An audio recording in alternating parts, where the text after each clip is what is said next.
नमः शिवाय। हर हर महादेव। दोस्तों, आप सभी को ज्येष्ठ पूर्णिमा की हार्दिक शुभकामनाएं। आज की इस वीडियो में आप सुनेंगे ज्येष्ठ पूर्णिमा व्रत की संपूर्ण कथा और आरती। अब सुनिए 32वीं पूर्णिमा की व्रत कथा। प्रेम से बोलिए भगवान श्री विष्णु जी की जय, माता लक्ष्मी जी की जय। द्वापर युग में यशोदा माँ ने श्री कृष्ण से कहा कि हे कृष्ण, तुम सारे संसार के उत्पन्न करता, पालनहारी और संहार करता हो।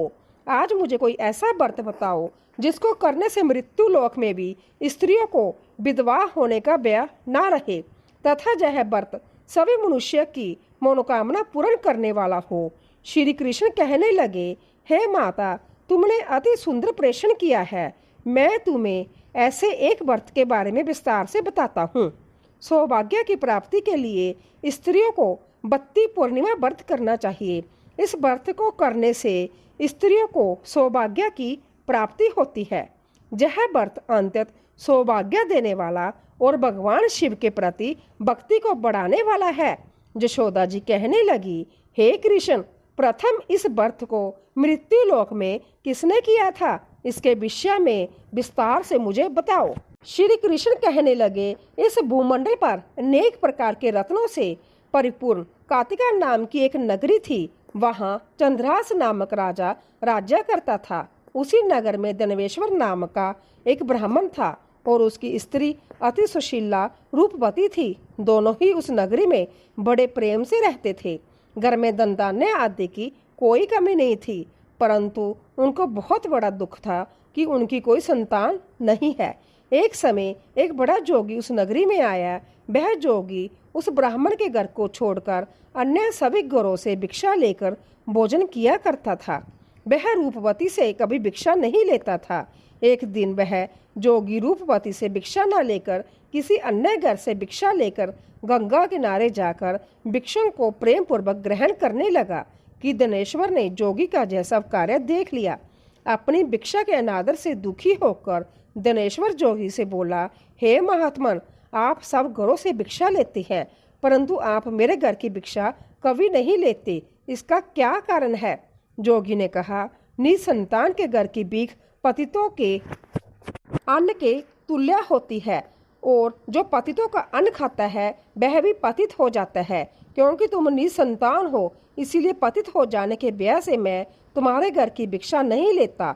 धनेश्वर जोगी की यह बात सुनकर बहुत दुखी हुआ और हाथ जोड़कर जोगी के पैरों में गिर गया और कहने लगा, महाराज, यदि ऐसा है तो आप पुत्र प्राप्ति का उपाय बताइए। आप सर्वज्ञानी हैं, मुझ पर कृपा कीजिए। हे भगवान, मेरे घर में धन की कोई कमी नहीं है, परंतु मैं पुत्र न होने के कारण अत्यंत दुखी हूँ। आप मेरे इस दुख का हरण करें। आप समर्थवान हैं। यह सुनकर जोगी कहने लगा, हे ब्राह्मण, तुम चंडी की आराधना करो। घर आकर उसने अपनी पत्नी से सब वृत्तांत कहा और संध्या तप करने के लिए वन में चला गया। वन में जाकर उसने चंडी की उपासना की और उपवास किए। चंडी ने 16वें दिन उसको स्वप्न में दर्शन दिया और कहा, धनेश्वर, जा, तेरे घर पुत्र होगा, परंतु वह 16 वर्ष की आयु में ही मृत्यु को प्राप्त हो जाएगा। यदि तुम दोनों पति पत्नी 32 पूर्णमासियों का व्रत विधि पूर्वक करोगे तो वह दीर्घ आयु हो जाएगा। जितनी तुम्हारी समर्थ्या हो, आटे के दिए बनाकर शिवजी भगवान का पूजन करना, परंतु पूर्णमासी के व्रत 32 होने चाहिए। प्रांतःकाल होने पर इस स्थान के समीप तुम्हें आम का वृक्ष दिखाई देगा। उस पर चढ़कर तुम एक फल तोड़कर शीघ्र ही अपने घर चले आना और अपनी पत्नी से सब वृत्तांत कहना। ऋतु स्नान के पश्चात वह स्वच्छ होकर श्री शंकर भगवान का ध्यान करके उस फल को खा लेगी। शंकर भगवान की कृपा से उसको गर्व हो जाएगा। जब वह ब्राह्मण प्रांतःकाल उठा तो उसने एक स्थान के पास ही आम का वृक्ष देखा, जिस पर एक अत्यंत सुंदर आम का फल लगा हुआ था। उस ब्राह्मण ने उस आम के वृक्ष पर चढ़कर फल को तोड़ने का प्रयत्न किया, परंतु वृक्ष पर कई बार प्रयत्न करने पर भी वह चढ़ नहीं पाया। तब उस ब्राह्मण को बहुत चिंता हुई। तब विघ्न विनाशक श्री गणेश भगवान की वंदना करने लगा। हे दयानिधि, अपने भक्तों के विघ्नों का नाश करके उनके मंगल कार्य को करने वाले, दुष्टों का नाश करने वाले रिद्धि सिद्धि प्रदान करने वाले आप मुझ पर कृपा करके इतना बल दे कि मैं अपने मनोरथ को पूरा कर सकूं। इस प्रकार गणेश जी की प्रार्थना करने पर उनकी कृपा से गणेश्वर वृक्ष पर चढ़ गया और उसने सुंदर आम के फल को तोड़ लिया। और गणेश्वर ने सोचा कि वरदान से फल मिला था वह यही है और कोई फल तो दिखाई नहीं दे रहा। दिनेश्वर ब्राह्मण ने जल्दी से घर जाकर अपनी पत्नी को वह फल दे दिया और उसकी पत्नी ने अपने पति के कहे अनुसार उस फल को खा लिया और वह गर्भवती हो गई। देवी जी की असीम कृपा से उसे एक अत्यंत सुंदर पुत्र उत्पन्न हुआ जिसका नाम उन्होंने देवीदास रखा। माता पिता की हर्ष और शोक के साथ वह बालक शुक्ल पक्ष के चंद्रमा की भांति अपने पिता के घर में बड़ा होने लगा। माता भवानी की कृपा से वह बालक बहुत ही सुंदर सुशील विद्या पढ़ने में बहुत ही निपुण हो गया। दुर्गा जी की आज्ञा अनुसार उसकी माता ने 32 पूर्णमासी का व्रत रखना आरंभ कर दिया जिससे उसका पुत्र बड़ी आयु वाला हो जाए। 16वें वर्ष लगते ही देवीदास के माता पिता को बड़ी चिंता हो गई कि कहीं उनके पुत्र की इस वर्ष मृत्यु ना हो जाए। इसीलिए उन्होंने अपने मन में विचार किया यदि यह दुर्घटना उनके सामने हो गई तो वह कैसे सहन करेंगे। इसीलिए उन्होंने देवीदास के मामा को बुलाया और कहा हमारी एक बहुत बड़ी इच्छा है कि देवीदास 1 वर्ष तक काशी में जाकर विद्या अध्ययन करे और उसको अकेला भी नहीं छोड़ना चाहिए। इसीलिए साथ में आप चले जाइए और 1 वर्ष के पश्चात इसको वापस ले आना। सब प्रबंध करके उसके माता पिता ने काशी जाने के लिए देवीदास को एक घोड़े पर बिठाकर उसके मामा के साथ भेज दिया। परंतु यह बात उसके मामा जा किसी और से नहीं बताई। दिनेश्वर तथा उसकी पत्नी ने अपने पुत्र की मंगल कामना तथा दीर्घ आयु के लिए भगवती दुर्गा की आराधना और पूर्णमासियों का व्रत करना आरंभ कर दिया। इस प्रकार बराबर 32 पूर्णमासी के व्रत को उन्होंने पूरा किया। कुछ समय पश्चात एक दिन वह मामा और बांजा मार्ग में रात बिताने के लिए किसी गांव में ठहरे हुए थे। उस दिन उस गांव में ब्राह्मण की अत्यंत सुंदर सुशीला और गुणवती कन्या का विवाह हो रहा था। जिस धर्मशाला के अंदर वर और उसकी बारात ठहरी हुई थी उसी धर्मशाला में देवीदास और उसके मामा भी ठहरे हुए थे। संयोगवश कन्या को तेल आदि चढ़ाकर मंडप आदि का कार्य किया गया तो लगन के समय वर को दोनों बार्थ हो गया। इसीलिए वर के पिता ने अपने कुटुंबियों से विमर्श करके निश्चय किया कि यह देवीदास मेरे पुत्र जैसा ही सुंदर है, मैं इसके साथ ही लगन करवा दूं और बाद में विवाह के अन्य कार्य मेरे लड़के के साथ हो जाएंगे। ऐसा सोचकर देवीदास के मामा से जाकर बोला कि तुम थोड़ी देर के लिए अपना बांजा हमें दे दो जिससे विवाह के लगन का सब कार्य सुचारू रूप से हो सके। तब देवीदास का मामा कहने लगा जो कुछ भी वधू पक्ष से कन्यादान के समय वर को मिले वह सब हमें दे दिया जाए तो मेरा भांजा इस बरात का दूल्हा बन जाएगा। यह बात वर के पिता ने स्वीकार कर लेने पर उसने अपना भांजा वर बनने के लिए भेज दिया और उसके साथ सब विवाह कार्य विधि पूर्वक संपन्न हो गए। पत्नी के साथ वह भोजन करने के पश्चात बहुत उदासीन और दुखी हो गया। उसने सब बातें जो वर के पिता और उसके मामा में हुई थी लड़की को बता दी। तब कन्या कहने लगी कि यह ब्रह्मा विवाह के विपरीत कैसे हो सकता है। देव ब्राह्मण और अग्नि के सामने मैंने आपको ही अपना पति माना है, इसीलिए आप ही मेरे पति हैं। मैं आपकी ही पत्नी रहूंगी, अन्य किसी की नहीं। देवीदास ने कहा ऐसा मत करिए क्योंकि मेरी आयु बहुत कम है। मेरे पश्चात आपकी क्या गति होगी इन बातों को अच्छी तरह विचार कर लो। परंतु वह दृढ़ विचारों वाली लड़की थी। वह बोली जो आपकी गति होगी वही मेरी गति होगी।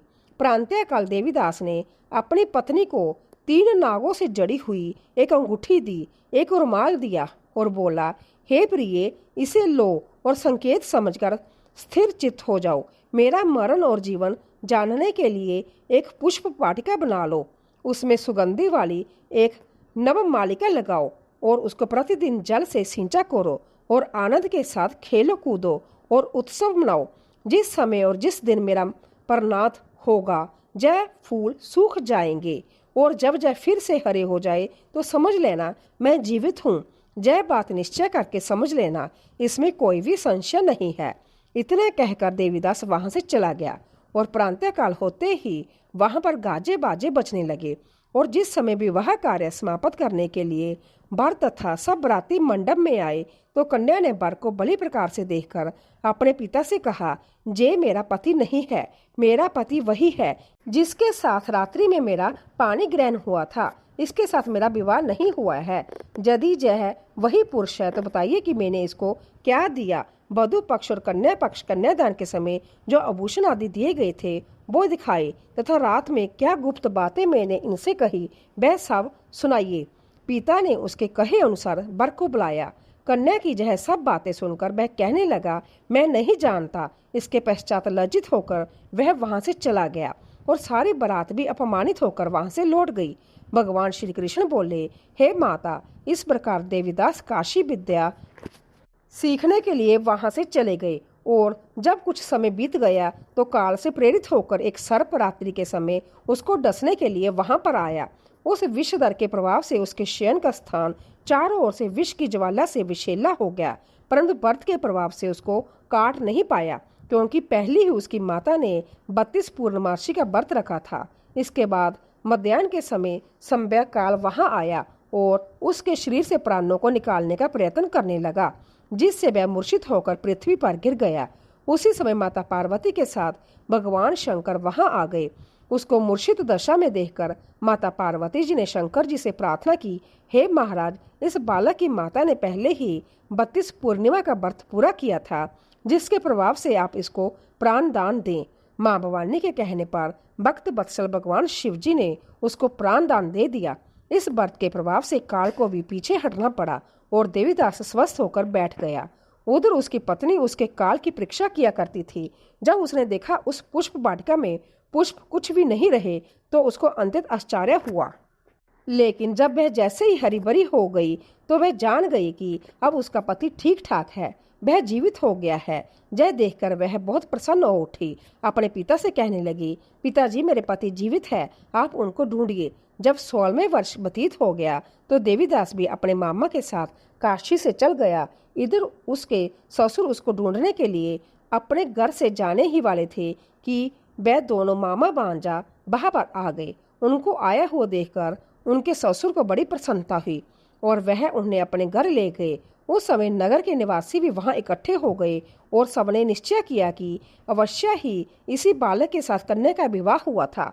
उस बालक को कन्या ने जब देखा तो पहचान लिया कि जय तो वही है जो संकेत करके गया था। कुछ दिन बाद देवीदास ने अपनी पत्नी और मामा के साथ अपने ससुर के घर से बहुत सारे उपहार लेकर अपने माता पिता के घर गए और अपने गांव के निकट पहुंचने पर कई लोग उठकर उसके माता पिता को पहले ही खबर देने चले गए कि तुम्हारा पुत्र देवीदास अपनी पत्नी और मामा सहित आ रहा है। ऐसा समाचार सुनकर माता पिता को विश्वास नहीं हुआ, परंतु जब और लोगों ने भी आकर यह बात उन्हें बताई तो उनका बड़ा आश्चर्य हुआ। लेकिन थोड़ी देर में देवीदास ने आकर अपने माता पिता के चरणों में अपना सर रखकर प्रणाम किया और उसकी पत्नी ने अपने सास ससुर के चरणों को स्पर्श किया तो माता पिता ने अपने पुत्र और पुत्रवधू को हृदय से लगा लिया और दोनों की आंखों से प्रेम अश्रु बहने लगे। अपने पुत्र और पुत्रवधू के आने की खुशी में धनेश्वर ने बड़ा ही भारी उत्सव किया और ब्राह्मणों को दान दक्षिणा देकर प्रसन्न किया। श्री कृष्ण भगवान कहने लगे, इस प्रकार धनेश्वर 32 पूर्णमासियों के व्रत के प्रभाव से पुत्रवान हो गया। जो भी स्त्रियां 32 पूर्णमासी के व्रत को करती है वह जन्म जन्मांतर में वैधव्या का दुख नहीं भोगती और सदैव सौभाग्यशाली रहती है। व्रत करने वाला चाहे स्त्री हो या पुरुष, भगवान शंकर की कृपा से संसार के सकल आनंद भोगकर अंत में अवगमन रहित होकर शिवलोक को प्राप्त होता है। प्रेम से बोलिए श्री लक्ष्मी नारायण भगवान की जय, उमा महेश्वर भगवान की जय। अब सुनिए पूर्णिमा व्रत की दूसरी कथा। पुरानी कथा के अनुसार एक बार की बात है, किसी नगर में एक सेठ और सेठानी रहते थे। सेठानी प्रतिदिन श्री हरि भगवान विष्णु की पूरी श्रद्धा से पूजा अर्चना किया करती थी, लेकिन उसका पूजा करना उसके पति जानी सेठ को बिल्कुल भी पसंद नहीं था। इसी कारण सेठ ने एक दिन अपनी पत्नी को घर से निकाल दिया। घर से निकाले जाने के बाद सेठानी जंगल की तरफ निकल पड़ी। रास्ते में जाते समय सेठानी ने जंगल में 4 आदमी को देखा जो मिट्टी खोद रहे थे। तब सेठानी उन आदमी के पास गई और उन लोगों से कहा, कृपया आप मुझे किसी काम पर रख ले। इसके बाद चारों आदमी ने सेठानी को नौकरी पर रख लिया। सेठानी के हाथ पांव बहुत ही कोमल थे, इस वजह से काम करते करते उसके हाथ पर छाले पड़ गए। सेठानी के हाथों को देखकर चारों आदमी ने कहा, तुम जो है काम छोड़ दो, तुम किसी अच्छे घर खानदान की लगती हो, इसकी जगह तुम हमारे घर के काम में हाथ बटा दो। सेठानी इस काम के लिए राजी हो गई। फिर वह चारों आदमी सेठानी को अपने घर ले गए। वहां चारों आदमी हर दिन 4 मुट्ठी चावल लाते थे और आपस में बांटकर उसे खा लेते थे। यह देखकर सेठानी को बहुत बुरा लगा। अगले दिन सेठानी ने चारों से कहा, सुनो भाई, तुम लोग कल से 4 मुट्ठी की जगह 8 मुट्ठी चावल लेकर आना। सेठानी के कहे अनुसार चारों आदमी अगले दिन 8 मुट्ठी चावल लेकर आए। उस चावल को सेठानी ने पकाकर सबसे पहले भगवान विष्णु को भोग लगाया और फिर चारों आदमियों को परोसा। जब चारों आदमी ने उस भोग लगाए भोजन को खाया तो उन लोगों को बहुत स्वादिष्ट लगा। उन्होंने सेठानी से कहा, बहन, आज जो तुमने खाना बनाया वह बेहद स्वादिष्ट था। इस पर सेठानी ने कहा, यह भोजन भगवान विष्णु का जूठा है, इसी वजह से आप लोगों को यह बहुत स्वादिष्ट लग रहा है। उधर सेठानी के जाने के बाद से सेठ भूखा रहने लगा। आस पड़ोस के लोग उसे देखकर ताने भी मारते थे कि यह आदमी सिर्फ अपनी पत्नी की वजह से ही भोजन किया करता था। ऐसा बार बार सुनने के बाद सेठ एक दिन अपनी पत्नी की तलाश में जंगल की तरफ निकल पड़ा। रास्ते में सेठ को मिट्टी खोदते हुए वही 4 आदमी दिखाई दिए। उसे देखकर सेठ ने कहा, सुनो भाई, क्या तुम मुझे काम पर रख सकते हो? तब चारों आदमी ने उसे काम पर रख लिया, किंतु मिट्टी खोदने से सेठ के हाथों में भी छाले पड़ने लगे, जहां तक कि उनके बाल भी उड़ गए। जहां देखकर चारों आदमी को सेठ पर दया आ गई और उसने कहा, सुनो भाई, तुम इस काम को छोड़ दो, तुम किसी अच्छे घर के लगते हो, तुम हमारे घर चलो, वहां कुछ काम में हाथ बटा लेना। सेठ ने उन चारों की बात मान ली और वह उनके साथ उनके घर चले गए। घर पहुंचने के बाद सेठ ने जैसी सेठानी को देखा वह पहचान गए, लेकिन सेठानी घूंघट में थी और सेठ के चेहरे को नहीं देख पाई। इसी वजह से वह अपने पति को नहीं पहचान पाई। हर दिन की तरह इस दिन भी सेठानी ने भोजन बनाकर विष्णु भगवान को बोल गाया और सभी को खाना परोसने लगी। जैसे सेठानी सेठ को भोजन देने लगी तब संभव भगवान विष्णु ने सेठानी का हाथ पकड़ लिया और कहा, यह तुम क्या कर रही हो? जय सुनकर सेठानी ने कहा, मैं कुछ नहीं कर रही हूँ, मैं तो बस भोजन दे रही हूँ। भगवान विष्णु ने मेरा हाथ पकड़ लिया है। तब सेठानी से चारों आदमी ने कहा, हमें भी भगवान विष्णु के दर्शन कराओ। इसके बाद सेठानी हाथ जोड़कर भगवान विष्णु से अनुरोध करने लगी, हे प्रभु, आप मेरी तरह इन्हें भी दर्शन दे। तब भगवान विष्णु वहां प्रकट हो गए। इस दृश्य को देखते सेठ ने सेठानी से क्षमा मांगी और उसे अपने घर साथ चलने को कहा। फिर चारों भाइयों ने बहुत सारा दान देकर अपनी बहन को विदा किया। इस घटना के बाद सेठ भी भगवान विष्णु के भक्त बन गए और उनकी श्रद्धा पूर्वक पूजा करने लगे। ऐसा करने से सेठ सेठानी के घर फिर से धन की वर्षा होने लगी। मान्यता है कि पूर्णिमा का व्रत रखकर इस कथा को सुनने से भगवान श्री विष्णु जी की कृपा से सभी के गर्दन धान्य से भर जाते हैं और सभी के दुख दूर होते हैं। प्रेम से बोलिए भगवान श्री विष्णु जी की जय। अब सुनिए विष्णु भगवान की आरती। ओम जय जगदीश हरे, स्वामी जय जगदीश हरे। भक्त जनों के संकट, दास जनों के संकट क्षण में दूर करे। हरिओम जय जगदीश हरे। जो ध्यावे फल पावे, दुख विन से मन का। स्वामी दुख विन से मन का। सुख संपत्ति घर आवे, श्याम सुंदर घर आवे। कष्ट मिटे तन का। हरिओम जय जगदीश हरे। मात पिता तुम मेरी, शरण गहूँ किसकी। स्वामी शरण गहूँ किसकी। तुम विने और न दूजा, प्रभु विन कोई और न दूजा। आस करूँ मैं किसकी। हरिओम जय जगदीश हरे। तुम पूरन परमात्मा, तुम्हें अंतर जामी। स्वामी तुम अंतर जामी। पार ब्रह्मा परमेश्वर, पार ब्रह्मा परमेश्वर, तुम सबके स्वामी। हरिओम जय जगदीश हरे। तुम करुणा के सागर, तुम पालन करता, स्वामी तुम पालन करता।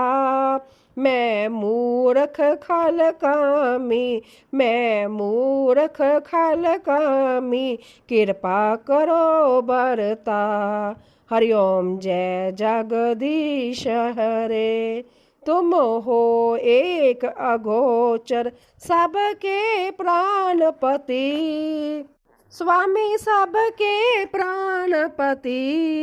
किस बिद मिलूं मैं दयालु, तुमको मैं को मीति। हरिओम जय जगदीश हरे।